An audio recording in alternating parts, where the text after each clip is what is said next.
Next up, the transfer portal did open for business. I think there's like 700 plus guys in there right now, which is Sheesh. just crazy. And it's just getting started. And there's some good players. We'll talk about the Texas players real quick that did jump into the portal right now. I still expect like 7, 8 more guys. Yeah. But for right now, we have Darian Gillette, linebacker, redshirt freshman. He did appear in 4 games. The guy that we actually talked about. And during part of spring ball, because of the injury issues, we ran him at running back a little bit. Aaron Bryant, which a little bit of a surprise there, redshirt sophomore. With the amount of depth we have there, I think he would get playing time next year. Unless, again, it's hard to tell, guys, because there's agents talking behind scenes. Texas may already have 3 to 4 guys lined up, and then Sark's just like, hey, brother, we got this lined up. You should probably just leave. That happens too. So I don't know. But personally, if that doesn't happen, he'd probably get real playing time here if he's decent. So we'll see what happens with him. Akina at linebacker and edge sophomore. I was somewhat surprised there as well because linebacker, you're going to have some more reps. David Benda's leaving. There will be a spot to fill there. We're not going to play Leona Lafau and Anthony Hill all snaps of the game. Someone else is going to have to step up and play there. Could have been him, but I guess not. We're definitely going to have to get a linebacker in the portal. Jere Bledsoe, a guy that we've been talking about here for a long time, of super athlete freak that we thought was going to play. So I think he still has high upside. We'll see what happens with him in the portal. And then obviously Jonte Cook, he left a long time ago. He jumped in the portal. We knew that was going to happen. So those are the guys right now. I still expect more. What do you think about the guys jumping in the portal, those guys? Yeah, like you said, Aaron Bryant is one that's surprising because I think there's a pretty clear path to playing time for him. I wasn't as surprised by Akana making a dip just because he's kind of a tweener. He's not really he's not really a true linebacker. He's not really a true edge. So if he could play, true linebacker, I think there's a spot, but he also kind of came up as an edge, but he's not quite as big as he needs to be. Also, his sister's graduating this year as well, so I think the tie to campus is also not going to be there for him. His sister's one of the studs on the volleyball team, so this is her last semester, so there's part of that, I think, going into play as well. There is going to be like you said, there's going to be more. They're obviously probably doing exit interviews for guys right now, kind of giving them the lay of the land and what's happening. Gillette's another one that hurts. I thought Gillette was going to be a dude. I really thought he had a lot of potential for Texas. I think he was a plus athlete, but maybe just the position didn't click for him. I'm not sure what went wrong there because it's hard when you see a guy who's that athletic and that explosive not pan out. It's got to be something between the ears generally. I'm not saying he's not smart or anything. I'm just saying sometimes it just doesn't click. The scheme just doesn't click with your skill set, and that's a fair thing that happens. It happens all the time. Yeah, I think he tore his ACL at 1.2 on campus, so I think that had something to do with it as well. And then I kind of had the writing on the wall with him whenever you get moved to running back, you're like the first choice. I was like, there's probably not a long-term future here if you're trying to already push him to running back when you really need it. So I kind of saw that happening. And then obviously we've seen Jonte Cook have him for a while. That was the least or most expected thing to happen. Now there's so many good players I have written down right here in the portal. I'll just run through them real quick. And then if you have any other ones, we can talk about them as well. But Eric Singleton Jr., as soon as he jumped in the portal from Georgia Tech, I was like, that meets every criteria Steve Sarkisian ever wants in a wide receiver. 5'10" guy that absolutely flies, has good production, plays in an offense that really, he had 754 yards in an offense that wants to run the football primarily, and he is fast. He is on the Georgia Tech track team. He meets every criteria Steve Sarkisian wants. He's already being looked at by Alabama, A&M, Georgia. He is a hot commodity in the transfer portal. You're going to have to jump on him quick, and I don't even see us mentioned right now, which sucks because honestly, early on in the transfer portal, if you're not mentioned first, you're probably not going to land that guy, but I would love to have this guy. Yeah, he's one that I think would fit a lot of what Texas needs. And on the other side of the ball, Jacob Manu from Arizona is a guy who I'm curious to see. Johnny Nansen probably has him in there to get him. He is coming off of a knee surgery, won't be ready for spring, but Texas needs linebackers, and he has been a ridiculously productive linebacker for Arizona. So I hope Nansen can get sent on that one because that's another one that I think would benefit Texas and fill a need. Yeah, and the thing is, too, he doesn't have to come back right away. We still have good top-level players at linebacker. We just need, like, that third or fourth guy to step up because you have Mo Blackwell there, and then you have, obviously, Leonard Lafau and Anthony Hill at his peak, his third year. He should be amazing next year. He should have been a Butkus finalist already. He will be. Listen, if they did what they did for Danny Stutzman, he'll win the award this year. That's what I'll say about that. Or next year, I should say. Yeah. Another wide receiver, Nick Anderson. Yeah. I would love to have this guy. He fits it too because he's fast, gets down the field, and he's a very good blocker too. And we all know Steve Sarkisian loves his wide receiver screen, so this guy would fit perfectly in this offense. No block, no rock. No, I think it's absolutely true. Like you have Nick Anderson is a guy. You rarely see the rival flip. Does he do the reverse Brendan Thompson? I'd be fine with it. But I think he'd add a lot more value than Brendan Thompson did this year. So I think there's an opportunity there. Again, Texas is probably going to end up taking. If I had to guess, like I think they're going to take a wide receiver. I think they're going to take probably a running back, and I think they're probably pretty heavy on the defensive side, interior defensive line and linebacker. So yeah, Nick Anderson is a guy who I would love to see in burnt orange. He's tormented me enough in crimson, so I'd love to see him on the other sideline.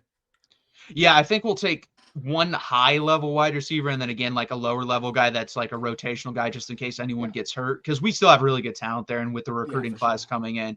But next year I think it's going to be a lock. You're going to have Moore starting, Wingo starting, and then to me I think whatever portal guy you get will start. And then you might like ease in the Khalil Lockett's, the Parker Washingtons, the Jamie French type guys. I don't see any of those guys unless Khalil Lockett. Like, listen, I like Khalil Lockett. I've said this, and I might be wrong, but I think he's the best wide receiver recruit in the country. I think he's better than Corey Moore. That's my opinion on that. I'm in the vast minority on that, but we'll see what happens when he gets to campus. You never know. And then some other wide receivers I'll just jump on real quick. Kevin Concepcion, Barry Brown, and Mario Craver. I don't think Kevin Concepcion's going to come here. He hasn't been linked here, but he's a really productive player for North Carolina State. Yeah, he's been really, really good. You mentioned Barry Brown too. I remember his recruitment being weird, so I don't necessarily know if there's going to be much of a Texas interest there. So yeah, I mean, Texas is going to take. You mentioned Texas taking a floor guy and a ceiling guy. Like that's how you have to evaluate your transfer portal needs, right? Do you need to raise the floor or do you need to raise the ceiling, right? And that's how Texas is able to look at it. They're in an advantageous position. And so I think any of those guys would raise the floor for Texas pretty significantly at the wide receiver room because we just don't know. You can't end up like you were 2 years ago with Xavier Worthy and then Xavier Worthy, big gap, Jordan Whittington, big gap, everybody else. Like you can't end up back there because that hampered your offense pretty significantly. Yeah, 100%. And then if something happens, injury, like no, knock on wood, Ryan Wingo gets hurt, and then you're left with DeAndre Moore and who? That's basically that's why you have to, in my opinion, you have to bring in two. Even if you wanted to bring in two high guys and then talk to the freshmen and let them know, hey, listen, you're still part of the plan. We just have to protect ourselves as well. We'll see what happens there. I like Mario Craver with Mississippi State. I think he's a freshman, and he was a good player for them, like a really good player. And let's be honest here, their offense was not very good other than wide receivers and quarterback. They didn't really have a running back. Their offensive line was horrendous. And I think Mario Craver would do really well with Steve Sarkisian. But to me, number one so far, again, this is so far, I think Eric Singleton is the number one wide receiver for Steve Sarkisian, if I had to guess. But we'll see if we get him. And again, behind the scenes, I don't know what's going on. We may have feelers for a guy that hasn't jumped in the portal. It was kind of like that last year where you had all these guys jump in and we're like, well, they're waiting for someone. And then Isaiah Bond jumped in and it was immediate. He was going to go to Texas. So we'll see what happens with that. Yeah, I mean, there is going to be nobody said Micah Hudson yet, so I have to say it just so you get that mention out there. Don't think it'll happen, but obviously, if you don't mention Micah Hudson being in the portal at a Texas live stream, everybody gets mad. Yeah, I didn't want to mention it because I just don't see it happening. I think he kind of burned. Yeah, he burned his bridge during recruiting, the way he handled that. And let's be honest here, he never really fit the Sark mold to me. He just doesn't fit that mold. And if you couldn't crack the field of what Tech had at wide receiver, like I'm not sure what's going on. Yeah, that's true. So, yeah, that's weird. I don't really understand that. Then this name I'm going to bring up is very controversial. I don't really like it, but I could see Texas doing it because of the upside. Barry Alexander. This is not me. Like, does he fit what Texas needs on the field? Yeah. Maybe, but I just don't like. Texas has been so protective of their culture that I feel like they wouldn't touch him with a 35.5-foot pole, right? I've been watching a lot of Grinch with my kids lately. Like, I do not think Texas would go anywhere near Bear Alexander. He went out west for a payday, didn't go as planned. Does Texas need a defensive tackle in this class? Yes. I would take the hit and not go after Bear Alexander just because, like, what is the culture in your locker room actually worth? Because you've got there's other guys in the portal that I really think you could probably go after. Silver from Kentucky's in there. Keyshawn Silver. Yeah. Brownlow Dindy's another guy that I think maybe Texas could kick the tires on from A&M. He's a guy that I think Texas didn't ever really have an in for when they went there, but he hasn't seen the field. And I think he's a guy who could probably come in and find a path to the field pretty quickly. So I'm curious to see how that group plays out. And again, the portal has not been open for very long, so we'll see. Obviously, more names come flooding in. Yeah, 100%. And I agree. Like he at his best, he is a really good player, like probably a second round draft pick in the NFL when he plays at his best. But because he honestly isn't really committed to it, I mean, there's so much fluctuation there. And then, like you said, it's not even college. Like I think he's played on, when you include high school, I think he's played on 6 different teams in 6 years, like, yep. or 5 years or something. It's something crazy. He's a hired gun basically at this point, and you don't even know how well his aim is. Let's put it that way. His aim could be erratic. You can't turn him into a housewife. That's what Ludacris told us. You can't do it. Yeah, that is true. This guy, I do think at this point is solely linked to Texas. I would actually be kind of surprised if he didn't up here as Julian Humphrey. I think Texas was going to land him last year, went back to Georgia, the cornerback, and I don't mind it. I think he's a good player. He's not a great player. To me, he's kind of what Gavin Holmes is for this team. That's what I think he is. And I think that's fine. You need a Gavin Holmes. Gavin Holmes made some plays against Georgia. Like, not everybody can be Manny Muhammad. Not everybody can be Jalen Gilbo, right? Not everybody can be John A. Barrett. You need the Gavin Holmes. You need the guy that can come in and give you 15, 20 solid snaps, doesn't get blown up in coverage. Like, that's fine. And you know what? Maybe he just needs a fresh start. Maybe Austin's going to be the right move for him. Yeah, I was surprised he went back in the portal last year. I think Texas is probably going to look, because you're going to lose Barron, you're going to lose Makuba on the back end, you're going to lose a couple of other guys in the secondary. So, like, I think they're going to need to go at least a couple of times in the portal. So I would love to see him in Austin. Yeah, I think you'll get one cornerback, one safety, it may be 2 safeties if Michael Taft leaves. I personally believe Texas should pay him. And I think he should come back. Like, yeah, but I think he should also come back, because right now I think he's probably like a 3rd round pick. To me, if you play again like you did this year, you're probably a 2nd or 1st round pick. So you also can't underestimate how much that kid loves being in Austin, loves the University of Texas. Yeah. Like, there's something to be said about that draw as well. Yeah, 100%. And then just to throw this name, because he's just too good, Luke Haas from Arkansas. He's a really damn good tight end, and we love tight ends in the Sark offense. The only thing is, you have Jordan Washington, you have Michael Terry, who's probably mostly going to play tight end here as a freshman. You have Nick Townsend as well coming in. So I don't know if you could bring him in without disturbing that room. I don't know. We'll have to see. But he's a really, really good player. Like, if he was healthy last year, he would have been all SEC as a freshman. That's how good of a player he is. Yeah, and again, you're going to lose a big chunk of that room. Gunnar Helm's gone. Juan Davis is gone. Nyblack, I'm not sure if does he have anyone? Yeah, I have no. Yeah, he has more eligible, but I have no idea what he's going to do. I mean, he hasn't seen the field, so we might see him in the portal soon. But so I'm curious. Like, I think Texas probably does need to add one. Do you add a top end kid, or do you add kind of a floor kid? I'm not sure what, but they know this roster. And Jeff Banks, again, like I said earlier, Jeff Banks is an incredible tight end coach. He got Jatavian Sanders to where Jatavian Sanders was last year. So, like, I'm not going to doubt his management of that room. I'd love to have him. Do you need him? Time will tell. Yeah, and that's the thing, too. Yeah, I have no idea what Amari Nyblack's going to do. And the thing is, what I think you could pitch to Luke Haas and pitch to everyone else is, this is a 1-year thing. He's going to be so good here, he'll be off to the NFL. And I think everyone honestly would be okay with that. But I don't know if Luke Haas wants that. We'll see what happens. But I think, like, the young kids behind him would be like, yeah, 1 year, I can deal with that. Whereas, like, if he's going to be there multiple years, I don't think they would be okay with that for the most part. And then also, I have literally no idea. Amari Nyblack could be fine with the situation. He could not be. He could be somewhere in between. I don't know. There's no read on him. I have no idea what he's going to do. Neither do I. And I think it has been disappointing is not the right word, because I think Gunnar Helm has been so good this year that you almost haven't missed it. But I really expected a lot from him. So I wonder if he's got another year in him to try to get things back on the right track.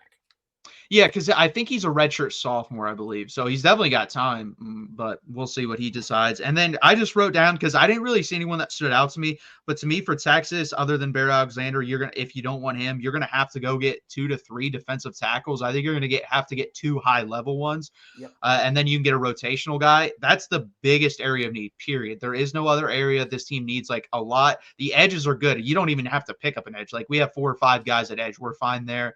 Linebacker, I think you have to go get 1, maybe 2 there. Wide receiver, again, 1 or 2. And then offensive tackle, I think you're going to have to go get 1. I think we're good at the guards. We're going to be good at the center. I like the talent there. But And I think Trevor Gooseby will be good enough to play either left tackle or right tackle. I don't know about the other one. Like, I haven't seen Brandon Baker play. I know he's a 5-star prospect, but to me, go get a tackle. You have to go get a tackle to at least provide some competition there.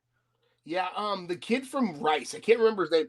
Ethan Oniyawa is a kid who he's played really, really well for Rice. And Texas has a good track record with bringing tackles over from Rice. Calvin Anderson worked out really well for Texas. Yeah. It worked out really well for him.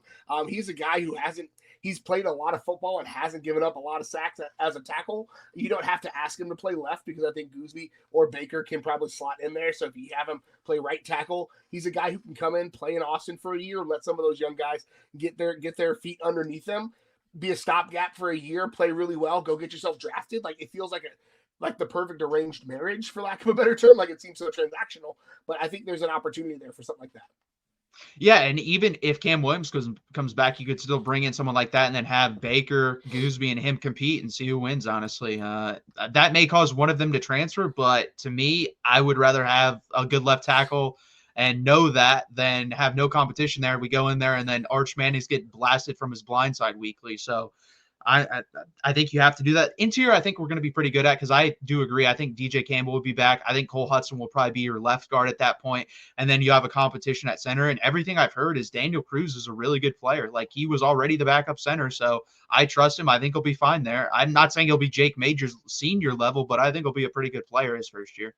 It took Jake Majors 5 years to get to Jake Majors senior level. Yeah. So, I mean, we're gonna have to be okay with giving Cruz some of the benefit of the doubt when he comes in. But like Cruz, you saw his tape. You look at his high school tape. He's a ready-made center. He's a guy who's going to step in, and it's going to be good. I'm glad. Texas had a pipeline of centers for a while, weirdly enough, and it kind of fell off under Herb Hand. Like a lot of things on the offensive line fell off under Herb Hand.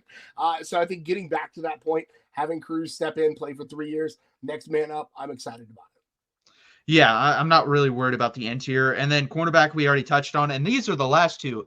We need a kicker and we need a punter, and we need them badly. So go out there, a punter especially. My God, go get a punter that we're used to. A Michael Dixon.